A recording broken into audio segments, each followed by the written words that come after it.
La religión ha desempeñado un papel inmenso en la escultura de la civilización a lo largo de la historia. También es un tema de mucha controversia y debate. En esta conferencia no analizaremos la validez de las creencias religiosas ni el papel de las religiones en la sociedad actual. Más bien, basándonos en las ideas de pensadores como William James, Ludwig Wittgenstein, Fyodor Dostoyevsky y Abraham Maslow, examinaremos el papel que desempeña la religión en la vida del individuo. Más concretamente, en esta conferencia examinaremos cuestiones como ¿qué es exactamente la religión?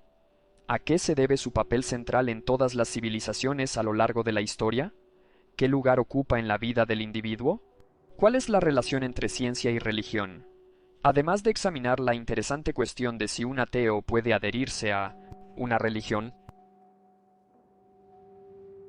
En general, cuando la gente habla de religión, suele hacerlo, se dé cuenta o no, específicamente en el sentido de las formas principales u organizadas de religión. En Occidente, la primera que suele venir a la mente es el cristianismo. Es importante destacar que las formas organizadas de religión son solo una parte del fenómeno religioso.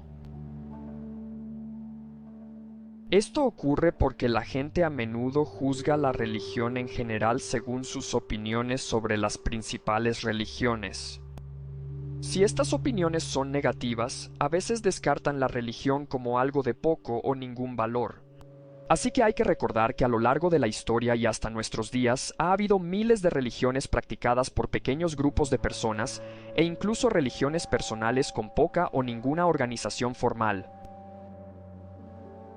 Otra idea que suele venir a la mente cuando se piensa en la religión es la creencia en un dios, o dioses. Es comprensible, ya que muchas religiones históricas han adorado a varios dioses. Sin embargo, una vez más, esto no debe considerarse la esencia definitoria de la religión, ya que no todas las religiones se adhieren a la creencia en seres sobrenaturales. Por ejemplo, una de las principales religiones de la actualidad, el budismo, es de hecho una religión sin Dios.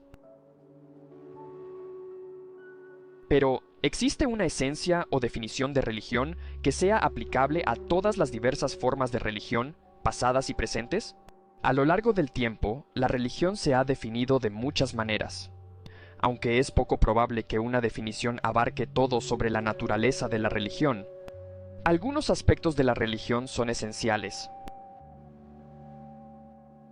El gran filósofo William James, en su serie de conferencias Variedades de la experiencia religiosa, intentó captar la esencia de la religión cuando dijo: Es importante señalar que en Variedades de la experiencia religiosa, James subraya que la palabra divino en su definición deja abierto lo que uno puede considerar divino. Podría ser un dios, pero también podría ser la naturaleza, lo desconocido o cualquier número de cosas. Aquí James, con su referencia al hombre en su soledad, enfatiza la naturaleza personal de la religión, y esta parece ser una característica común, en un grado u otro, de todas las religiones, incluso de las organizadas en masa. Porque las religiones organizadas no solo intentan suscitar experiencias y emociones personales en sus seguidores a través de rituales y cultos, sino que, como señala James, las principales religiones del siglo XX se fundaron a partir de las experiencias religiosas personales de un puñado de profetas individuales. Robert Bellah, en su esclarecedor trabajo titulado La religión en la evolución humana, se basa en la obra del antropólogo estadounidense Clifford Geertz para definir la religión de forma similar a William James. Como escribe Bellah, al igual que James, Bellah no hace hincapié en el culto a los dioses, y de nuevo, como James, subraya la importancia de las emociones poderosas que todas las religiones intentan suscitar en sus seguidores. Además, tanto para James como para Bellah, estas emociones poderosas se suscitan cuando el individuo se siente en relación con algo que considera lo más importante. James lo llama lo divino, mientras que Bellah lo llama la idea de un orden general de existencia.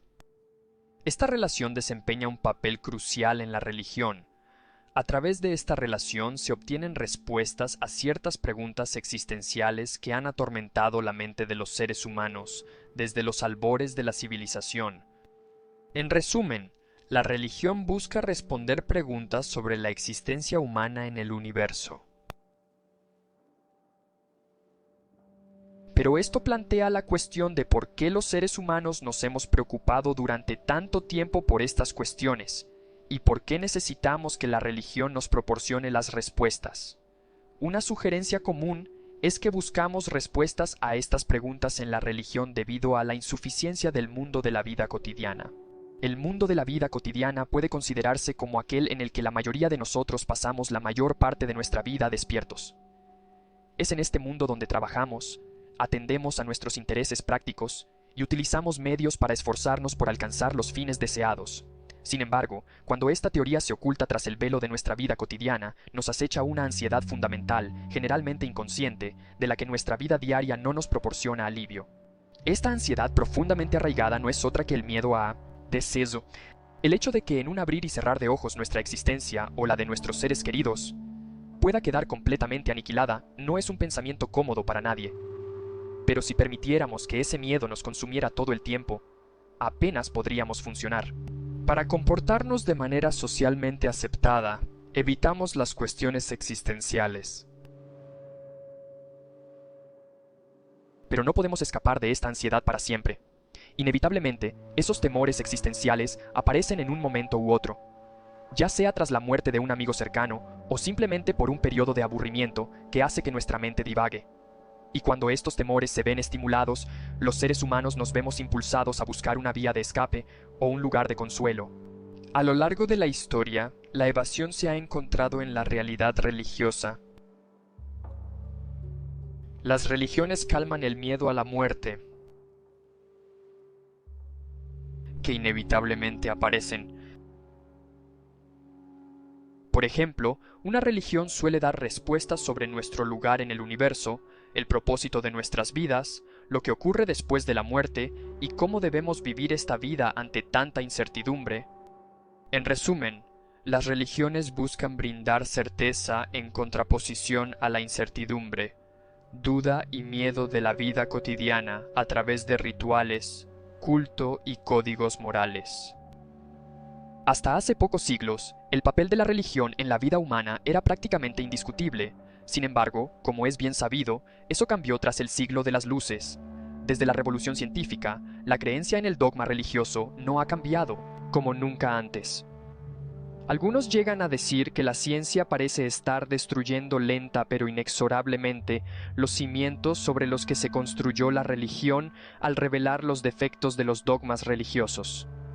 Pero, ¿es esta una caracterización justa de la relación entre ciencia y religión?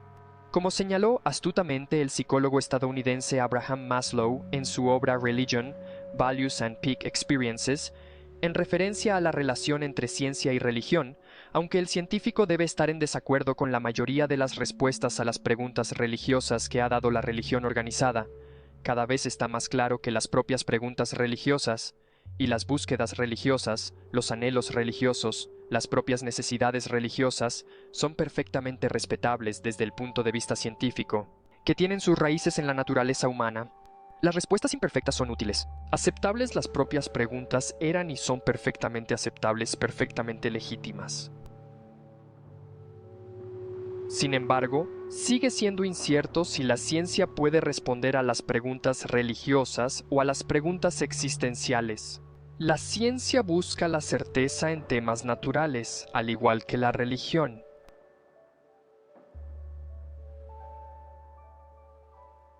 Las existencias parecen diferentes a las religiosas. Tal idea parece haber sido sugerida por uno de los filósofos más influyentes del siglo XX, Ludwig Wittgenstein, quien dijo: "La solución del enigma de la vida en el espacio y en el tiempo está fuera del espacio y del tiempo. Ciertamente, no es la solución de ningún problema, de la ciencia natural que se requiere". Wittgenstein, por su parte, afirma que hay cosas inexpresables que se manifiestan por sí mismas y que son místicas. Resumiendo los pensamientos de Maslow y Wittgenstein, la religión intenta responder a preguntas fuera del ámbito de la ciencia, y estas preguntas están arraigadas en la condición humana, por lo que no pueden ser destruidas por muy poderosa que sea la ciencia. Esto plantea la cuestión de cómo se diferencia la religión de la filosofía. Las preguntas existenciales que las religiones intentan responder son similares a las de la filosofía. Sin embargo, tanto la filosofía como la religión se basan en la razón y argumentación. La religión tiene diferentes orígenes. Los mitos, narraciones, revelaciones o sentimientos inexpresables pueden formar una religión. Para la religión, lo más importante no es cómo se llegó a las ideas, sino las experiencias y sentimientos que producen en el individuo. Aunque nos hemos centrado en los aspectos más personales de la religión, surge una pregunta interesante. ¿Por qué la creencia en un puñado de religiones ha llegado a ser tan dominante? En otras palabras, ¿por qué la gente tiende a congregarse en religiones organizadas en masa en lugar de intentar responder por sí misma a las preguntas religiosas o existenciales?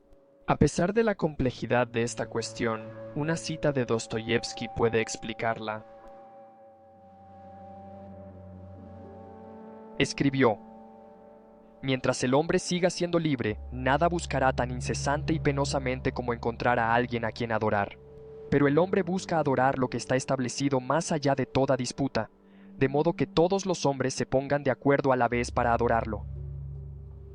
Pues estas lamentables criaturas se preocupan no solo de encontrar lo que uno u otro pueda adorar, sino de encontrar algo en lo que todos crean y adoren. Lo esencial es que todos puedan estar juntos en ello. Este anhelo de comunidad de culto es la principal miseria de cada hombre individualmente y de toda la humanidad desde el principio de los tiempos. Antes de terminar, abordaremos brevemente un fenómeno que ha experimentado un crecimiento masivo en las últimas décadas: la popularidad del ateísmo. El ateísmo es la negación de creer en una deidad o en un dios. El teísmo, mano, es la creencia en una deidad. A menudo se cree erróneamente que el ateísmo es un rechazo de la religión y, de hecho, si se definiera la religión en un sentido que exigiera creer en un dios, así sería. Pero, como hemos dicho antes, esa definición es demasiado estrecha, y la religión en el sentido más personal, o en el sentido sugerido por William James y Robert Bellah, no requiere necesariamente la adhesión a la creencia en un dios. Esto significa que el ateísmo no es un rechazo total de la religión. Un ateo, como todos los seres humanos, sigue acosado por las preguntas existenciales de las que hablábamos antes. Preguntas que, según Wittgenstein, están fuera del ámbito de la ciencia.